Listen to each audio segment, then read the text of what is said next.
Halo teman-teman, selamat datang kembali di kanal Boruto to Blue Vortex Fan Theory. Dalam video ini admin akan membuat sebuah alur cerita dari Boruto yang bersumberkan dari beberapa teori dan spekulasi, kemudian admin rangkum menjadi alur cerita, agar kalian lebih menikmati videonya. Jadi, kalau begitu langsung saja kita ke videonya, tapi sebelum itu tonton dahulu video kita sebelumnya yang ini, dan jangan lupa juga untuk like, subscribe, dan share, serta bantu kami menuju 5.000 subscriber. Jika sudah, ayo kita lanjutkan alur cerita teori Boruto to Blue Vortex ini.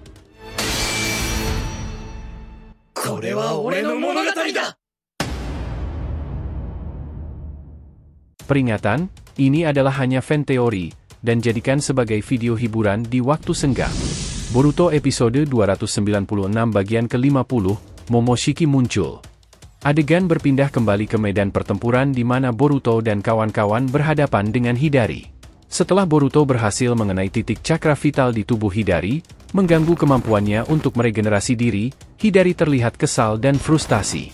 "Sialan, apa yang kau lakukan pada tubuhku?" gerutunya dengan penuh kebencian. Meskipun mereka berhasil memaksa Hidari masuk ke dalam situasi yang terjepit, Boruto menyadari bahwa langkah selanjutnya tidak bisa diambil dengan sembarangan. Dengan Shinju masih terikat dengan inangnya, membunuh Hidari berarti mengambil risiko besar, termasuk risiko terhadap nyawa Sasuke. Boruto menyadari bahwa tindakan tergesa-gesa bisa berdampak fatal, karena mungkin membahayakan nyawa gurunya yang terjebak dalam perangkap pohon Shinju yang rumit ini. Admin memprediksi bahwa Boruto masih harus mencari solusi yang lebih bijaksana untuk mengatasi Hidari dan menyelamatkan Sasuke tanpa mengorbankan gurunya. Salah satu opsi yang mungkin adalah dengan mencari cara untuk menghilangkan tubuh inti Jubi tanpa merugikan nyawa Sasuke, meskipun hal ini tidak akan mudah dilakukan, karena tidak diketahui di mana tubuhnya, setelah tubuh Jubi tersebut menghilang tanpa jejak. Mereka berempat kembali berkumpul di tengah medan pertempuran. Sarada bertanya kepada Boruto tentang langkah selanjutnya, mencari arahan dalam situasi yang semakin rumit. "Boruto, apa yang harus kita lakukan saat ini?" tanya Sarada dengan nada cemas. Boruto merenung sejenak sebelum menjawab, mengakui bahwa saat ini dia belum memiliki rencana yang pasti, namun mengusulkan untuk melemahkan Hidari terlebih dahulu sebagai tindakan awal. "Untuk saat ini aku belum tahu, tapi setidaknya kita bisa melemahkannya terlebih dahulu," jawab Boruto dengan wajah serius.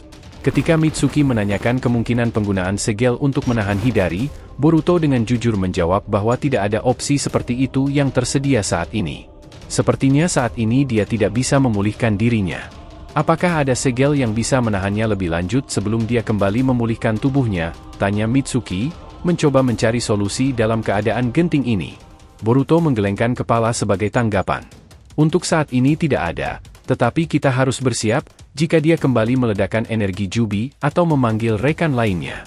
Mereka saat ini berjumlah 4 dan semuanya sangat berbahaya," tambah Boruto, menekankan pentingnya tetap waspada terhadap kemungkinan serangan lanjutan dari Hidari dan sekutunya.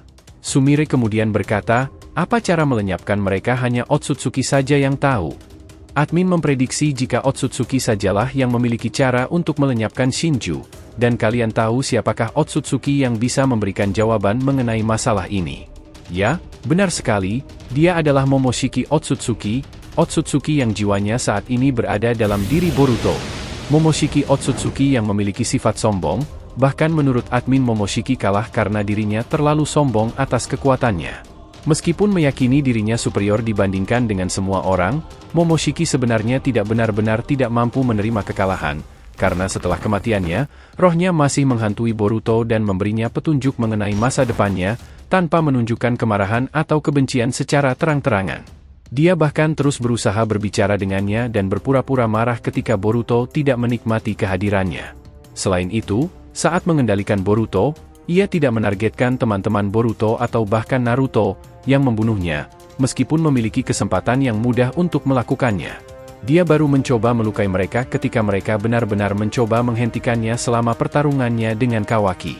Momoshiki akan melakukan apapun untuk menjaga agar inangnya tetap hidup.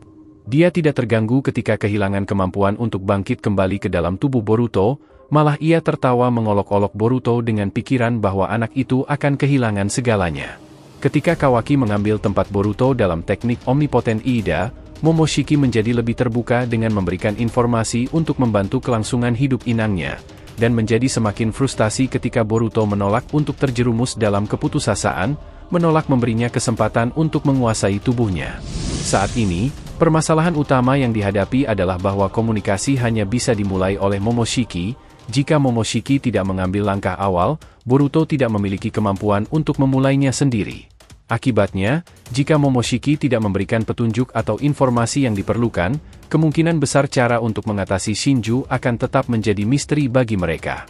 Namun, selama 3 tahun pelatihan intensif Boruto, ada potensi bahwa Momoshiki dan Boruto telah menemukan titik kesepakatan atau penerimaan yang memungkinkan Boruto untuk mengambil inisiatif dalam memulai komunikasi mereka. Perkembangan ini memberikan harapan bahwa Boruto dapat memanfaatkan pelatihan dan pengalaman yang diperolehnya selama masa tersebut untuk lebih memahami Momoshiki dan membangun hubungan yang lebih kooperatif. Dengan demikian, meskipun Momoshiki mungkin tidak selalu mengambil inisiatif dalam berkomunikasi, Boruto mungkin telah menjadi lebih terampil dalam membaca sinyal atau menciptakan kesempatan untuk berbicara dengan Momoshiki sendiri. Ini mungkin menjadi kunci dalam mengatasi tantangan yang dihadapi mereka, karena Boruto akan memiliki lebih banyak kendali atas arah percakapan dan kemungkinan mendapatkan wawasan yang diperlukan untuk mengalahkan Shinju. Kembali ke medan pertempuran yang tegang, Boruto mulai merenungkan cara untuk membuka saluran komunikasi dengan Momoshiki, menyadari bahwa waktu menjadi faktor krusial karena Hidari mungkin akan pulih atau Shinju lainnya dapat tiba di Konoha. Dengan hati-hati, Boruto memutuskan untuk mengambil pendekatan berhati-hati, meminta rekan-rekannya untuk bersabar dan mengikuti instruksi selanjutnya sambil menghindari risiko terluka lebih lanjut bagi Sasuke Sensei.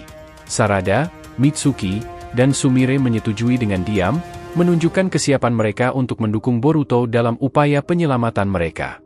Sementara Boruto masih mencari solusi untuk menghentikan Shinju dan menyelamatkan Sasuke, tiba-tiba waktu berhenti dan suasana menjadi dingin. Boruto berkata, ini aura kehadiran Momoshiki. Ya, memang benar, Momoshiki kembali muncul di hadapan Boruto, memunculkan harapan bahwa dia mungkin akan memberikan petunjuk atau informasi penting bagi Boruto untuk mengatasi tantangan yang dihadapinya, seperti mengalahkan Shinju. Meskipun Momoshiki memiliki sifat sombong, kehadirannya tetap dinantikan oleh para penggemar manga Boruto, terutama setelah absen hampir selama 1 tahun sejak penampilannya terakhir di manga Boruto pada chapter 80, 20 April 2023. Dengan harapan Momoshiki akan kembali dengan peran yang lebih signifikan, pembaca secara antusias memprediksi kemungkinan kemunculannya di chapter 9, yang rilis secara resmi 18 April 2024. Pertanyaan-pertanyaan pun muncul, seperti apa pembicaraan yang akan terjadi antara Momoshiki dan Boruto, serta apa rencana atau langkah selanjutnya yang akan mereka ambil. Semua ini menambah ketegangan dan antisipasi untuk kelanjutan alur cerita teori episode berikutnya. Terima kasih telah menonton video alur cerita teori Boruto episode 296 bagian ke-50, Momoshiki muncul. Jangan lupa untuk like, subscribe, dan share, semoga membuat kanal YouTube Boruto 2 Blue Vortex Fan Theory semakin berkembang. Jika sudah terima kasih, dan sampai bertemu di video alur cerita teori berikutnya.